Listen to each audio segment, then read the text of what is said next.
Okay, I have finished Atomic Heart. I got to the end, I rolled credits. So now let's talk about what I thought about it. This isn't going to be like a formal review, it's just going to be like a stream of consciousness, like off the cuff. Just discussion more so than an actual, like, formal review. Is it good? Is it bad? Well, it's kind of hard to say. I don't know if I can say definitively that it's good or it's bad. It's kind of somewhere in the middle. By no means is it like a terrible game. I know the reviews were kind of all over the place. Like IGN gave it an 8, places gave it like a 5 out of 10, which I think is actually very wrong. So let's actually start off with the best parts about it, and it's not the gameplay. It's actually well, I say storytelling. The story makes not a whole lot of sense, but I'll say the world building is the best part about it. Its world building is second to none. Like, wow, they did an amazing job. I don't know if this is true, but I thought I heard a rumor that said that it was like the result of like 10 years or something of research and development and like fleshing out this universe. Don't know if that's true or not, but if so, it definitely shows. I mean, you have the dozens of different types of robots. All of them, they have their own like story behind them and lore about what they do in the world. I mean, just the opening of the game, it like everyone else said, it evoked BioShock Infinite with like the city in the clouds and stuff. It was like one of the most impressive visually impressive openings to a game I've ever seen. Yeah, you don't control much, it's kind of on rails, but just in terms of pure visuals, it was gorgeous. As much as Columbia did for like in BioShock Infinite, same thing here where you are immediately dropped into a time and place and know what the rest of the game's going to be like. Gives a very good first impression. And like they thought about seemingly everything. Like they did not need to go into the amount of detail they did just for everything. Like they didn't necessarily have to explain how and why corpses talked, but they had this whole explanation about, well, with the polymer thing on their head, it's there's like leftover essence of the person even after they're dead, so that's how they can speak to you. Like just little details like that some games wouldn't even address, they do. Now I'm not going to go too much into the story because I don't want to spoil. I mean, I say that, and yet the gameplay playing right now is like the final mission. So, spoilers, I will have a warning at the beginning of this video. But other than that, I don't want to spoil too much of it. But like the plot overall, yeah, it does not make a whole lot of sense. I mean, there is stuff in there that does, but when you get to the end and like spoilers for the end, I guess. Right after I said I wasn't going to, but I can't not address this. When it's revealed who the person that Charles actually is, and like he comes out of the watch and he's like a big ball of goop, and like he becomes a goop man. Like there's so many parts in this game where I'm just like, what did I just witness? Like, I mean, even after the game is over, I'm like, what did I just play? I felt like I was on a 24-hour long acid trip. The game took me about, I think it was between 24 and 30 hours to finish, and I didn't even do everything. Like I didn't do all the like the underground dungeon areas, the testing grounds. I only did a few of them, I think half of them. So the story is kind of gobbledygook, but the setting and the presentation are just immaculate. Like, it's such a shame that you couldn't have a great story along with this incredibly realized world, because that's honestly the best part of the game. I thought the audio design was a little bit, it wasn't great. There were some parts that were cool, but overall the audio was a little bit weak. The gun sounds were kind of weak. Like the shotgun, when you fire a shotgun in a game, you expect it to be booming and like really loud and just ear-shattering and sound powerful, but it just didn't really sound powerful. Same thing with the pistol. It doesn't sound powerful. The voice acting, that's another one of the biggest problems with this game is the main character. He's unlikable. He's a jerk to everyone. The translated like English voice acting is not good. Like there's a lot of really cringily, if that's even a word, cringily delivered lines. Like, my God, the amount of times that they say, or that he says, crispy critters. I mean, I'm finding myself saying it now because he just says it so many times and it's funny. But, like, I don't know if that's something that's lost in translation from Russian or what. But crispy critters is just a weird thing to say. And especially the amount of times he says it. Yeah, there's a story reason they explain later why he says it, which is kind of neat, but it doesn't make it any less annoying. And I mean, like, the completely bonkers things that happen in this game, like, do I even want? I don't even want to spoil it. Like, I kind of. Here's the thing. I will recommend the game to play, just to see like a like once in a lifetime, super oddball game. Like just the novelty of it. I recommend. I don't necessarily recommend it for the gameplay.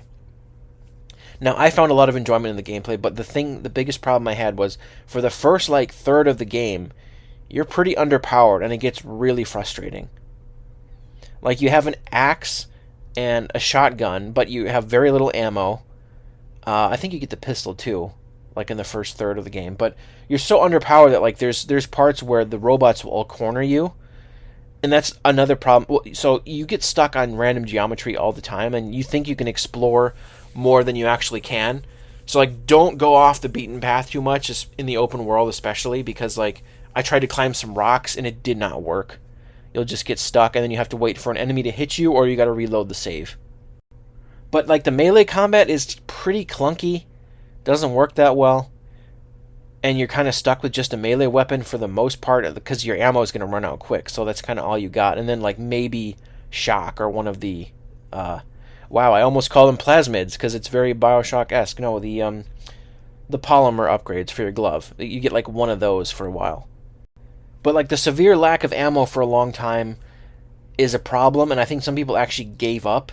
Like, at one point I was ready to give up because I just could not get past this part. They threw like 24 robots at me, and I have like no ammo.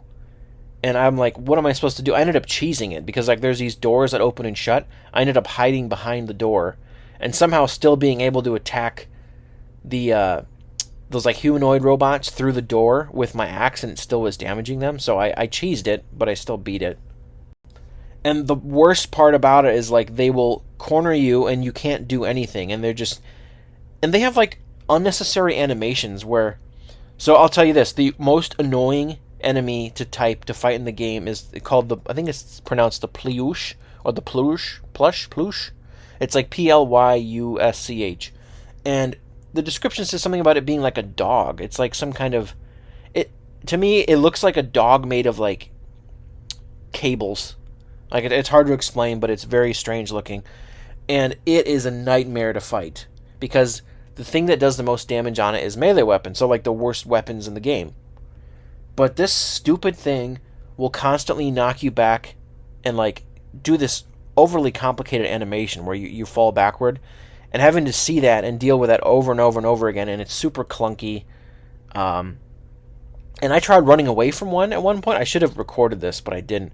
I tried running from one so I could just like see if it despawns in the open world. It doesn't. It just followed me into I went to a hospital, closed the door, and he was outside the hospital, like launching these annoying projectiles at me through the door, and it was just absolute hell. Just like, little quirks of this game are really irritating.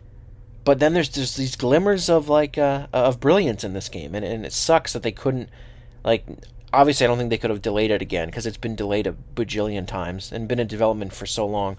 It's just a shame that after all this time, yes, you nailed basically everything else, but the most important part is gameplay in a game, and if you can't completely nail that, then you're gonna lose some points from me and from a lot of reviewers.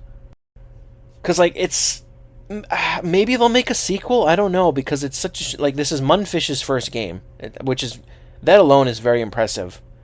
And like, the world building is up there with like BioShock in terms of quality. It's just the gameplay can't match it. And speaking of BioShock, one little thing that, again, spoilers, if you don't want to hear this, shut the video off. There's an amazing little moment that kind of hints at, or it's a little Easter egg that references BioShock, which I loved. You go to a lighthouse, and in my head I'm thinking BioShock, and so you get in there, and your character acknowledges, like, I think this is meant for something specific, and then the lighthouse starts moving downward with you in the room, and I'm like, oh, no way, they're doing the BioShock thing, like you sit in the chair and you go underwater, but you go underwater while in the lighthouse, and you you see a glimpse of underwater, and there's like a base. And P3, the main character, is like, what does he say? He's like, oh, look at that place. It looks wonderful, like a rapture. And I was just like, really?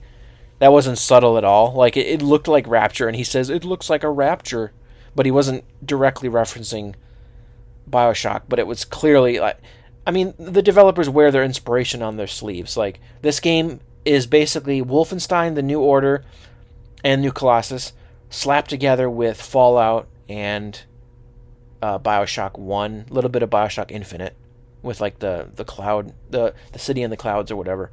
So yeah, it's like I don't know if I can. It's hard. I don't know if I can recommend this game or not because the combat can be frustrating, but the world is so interesting, and the lore behind everything is so fascinating and so well thought out that it'd be a shame to miss out on that part. But if you're a person that's like gameplay first, which I mean that's most people that play games, I can deal with a game that has bad gameplay if the story is amazing, but this is not the case. Like I don't really like Last of Us's gameplay, but the story is enough to keep me going through it. You got to have one or the other. I mean, preferably we'd love both. Those are the best games that have both. But if you're gonna have one, it better be gameplay or story. For me, it's usually gameplay. So, yeah, it's you know what? It's like a tepid recommend. I wouldn't say, because it's on Game Pass. I wouldn't buy it at full price for $60. I would maybe buy it at half off, maybe $30, or try it on Game Pass, because there are really impressive things about it. There's definitely some merit in this game. I'm not gonna say, and even in some of the gameplay, like the mechanics of the gameplay are better than a lot of other games in some aspects. But the best description I heard about this game, and I think it's the perfect description, is they said, like, you know how some games they find one thing and they nail it, they do it really well. For example, Doom and Doom Eternal, their one gimmick, and that's not necessarily a bad term in this case, but like their one gimmick is killing demons, and they absolutely nail the gameplay loop of that one thing. So some of the best games, they choose one thing, they do it really well. Like Tetris is another one. Tetris, they do falling blocks, they have one gimmick and they nail it. So but then other things, and this is one of those things, it doesn't feel focused. There's not like one cohesive vision. It feels like a game that was one thing and then it morphed again and again and again, which would explain the delays. Like, I don't think the open world was originally a thing. I don't think there was going to be an open world section. I think it was going to be all the different underground facilities, which are like the main story points. There's like 4 or 5 major underground facilities, and I think it was going to all be cutscenes in between and loading into the next place. But they went back, I think, and added this massive open world, which would explain why I get stuck in the open world, because I think they spent less time on it than the underground facilities. But I honestly, I think that was added later, because I think they got a bigger budget at one point. I had heard the game had like restarted development completely at one point because the game was getting scope creep, but they were going to get even bigger than it turned out to be. But the thing that this game does is it tries a bunch of things. It throws a bunch of things at the wall, and they don't all stick. And so like I said with Doom, they nail one thing really well. This thing does a bunch of things not super well. So I'd prefer the former than the latter. But yeah, I mean, like, other than that, I don't really have a ton else to say other than I think you should still try it, give it a chance. If you like BioShock or even like Wolfenstein, you might like this. Don't expect the gameplay, like I said, to be as crisp and responsive as I almost said Dead Space, as BioShock, because it definitely is not. BioShock, it is not. That's still one of the best games ever made. But this game, I feel like Mundfish, with this, if they could nail the gameplay and they could keep this universe and do maybe another game, I think they could have and if you can get a story that's actually more cohesive, you could have like an all-timer on your hands, because man, is the presentation so good. It's just a shame that, like, it's almost like this would have made a better movie than a game, unfortunately. But I know I'm sounding pretty negative on it, but I think overall I would probably still give it like a 7. It's not a 10, and I don't think it's a 1 either. I don't even think it's a 5. I think it deserves a 7. And the world building alone buoys it up to that, because if the world building was bad, the game would probably be like a 2, because the gameplay is serviceable. It's not great and not terrible, but it's serviceable. It does its job. So, and I think the upgrade system's cool. There's some things missing that should be standard at this point. Like, the map kind of sucks. I don't even think you can place waypoints. No, you can't. There's no waypoint system. But like, and you can't use a map when you're down in the facilities. It's all, you just have to remember where you've been. Oh, I almost forgot. The thing that is one of the most fun things to do in the game, surprisingly, is looting. Looting is fun. They got like that loot, that basically the vacuum mechanic where you loot stuff. That's so much fun to do. It never gets old. Instead of opening drawers, you just go and you just suck all the loot out of the room. It's pretty cool.